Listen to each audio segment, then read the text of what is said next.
ছাত্ৰ-ছাত্ৰীসকল তোমালোকক মোৰ চেনেললৈ স্বাগতম জনাইছোঁ। আজি তোমালোকৰ বাবে মই লৈ আহিছোঁ BA 4th চেমৰ অসমীয়া মেজৰ পেপাৰ অসমীয়া লিপিৰ পৰিচয় পেপাৰখনৰ কেইটামান ইম্পৰ্টেণ্ট শ্বৰ্ট কুৱেশ্যন এনচাৰ। আমি ভিডিঅ'টো আৰম্ভ কৰোঁ। 1 নম্বৰ প্ৰশ্নটো হৈছে বিশ্বৰ প্ৰাচীনতম লিপিবিধৰ নাম লিখা। উত্তৰটি হ'ল বিশ্বৰ প্ৰাচীনতম লিপি হৈছে বানমুখ লিপি। খ্ৰীষ্টপূৰ্ব 4000 খ্ৰীষ্টাব্দৰ আশে-পাশে মেছোপটেমিয়া অঞ্চলত এই লিপিৰ ব্যৱহাৰ হৈছিল বুলি পণ্ডিতসকলে বিশ্বাস কৰে। 2 নম্বৰ প্ৰশ্নটো হৈছে ব্ৰাহ্মী লিপিৰ উদ্ভৱৰ সময় কোন শতিকাৰ। উত্তৰটি হ'ল ব্ৰাহ্মী লিপিৰ উদ্ভৱৰ সময় 3য় শতিকাৰ।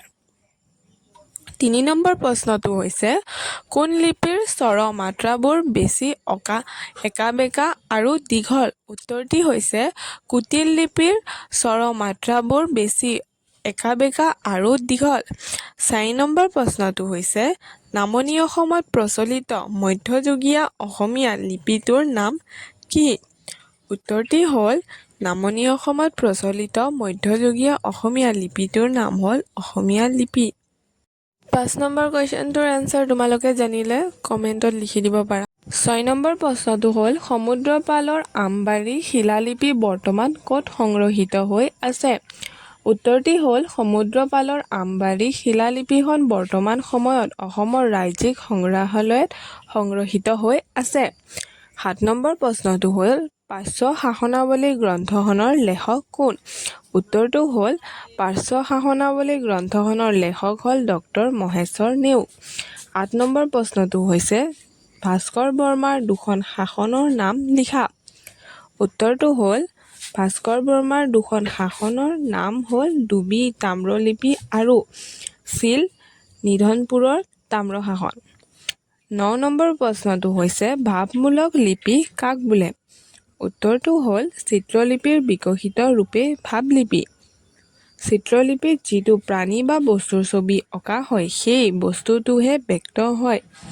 সুখ দুখ দয়া ক্ষমা প্ৰভূতি বিমূৰ্ত ভাৱৰাশি চিত্ৰলিপিৰে প্ৰকাশ কৰিব নোৱাৰি, কিন্তু ভাৱলিপিৰে সেইবোৰ ব্যক্ত কৰিবলৈ সম্ভৱ। এই স্তৰত চিত্ৰৰ প্ৰাধান্য কমি আহিল। ৰেখা অথবা চিহ্নই মুখ্য আসন অধিকাৰ কৰিলে ভাৱলিপিত অংকিত কোনো এটা বস্তুৰ প্ৰতীকটোৱে সেই বস্তুটোক প্ৰত্যক্ষভাৱে নুবুজায়, সেই বস্তুটোৰ সৈতে সংযোজিত ভাৱটোক সূচনা কৰে। 10 নম্বৰ প্ৰশ্নটো হৈছে বানমুখ লিপিৰ বিষয়ে লিখা। উত্তৰটি হ'ল চিত্ৰলিপিৰ আৰু অক্ষৰলিপিৰ অন্তৰ্বৰ্তী কালীন যি কেইবিধ লিপিৰ নাম পোৱা যায় সেই কেইবিধৰ ভিতৰত মেছোপটেমিয়াৰ বানমুখ লিপিৰ নাম সৰ্বাগ্ৰে উল্লেখনীয়।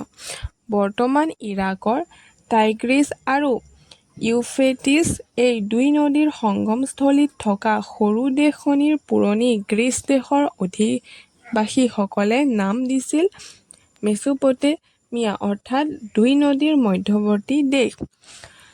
খ্ৰীষ্টপূৰ্ব 4ৰ্থী শতাব্দীৰ মধ্যৱৰ্তী কালৰে পৰা বানমুখ লিপিৰ প্ৰয়োগ দেখা যায়। মধ্যপ্ৰাচ্যৰ কোনো স্থানত কেতিয়া এই লিপিৰ প্ৰথম ব্যৱহাৰ হৈছিল তাক খাটাংকৈ কোৱা টান।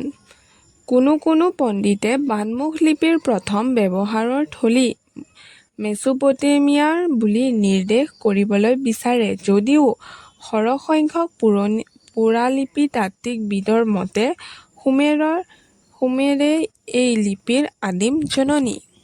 অৱশ্যে ইয়াৰ প্ৰাচীনতম নিদৰ্শন উদ্ধাৰ হৈছে উৰুক অৰ্থাৎ বাইবেল বৰ্ণিত ইবেক অঞ্চলত।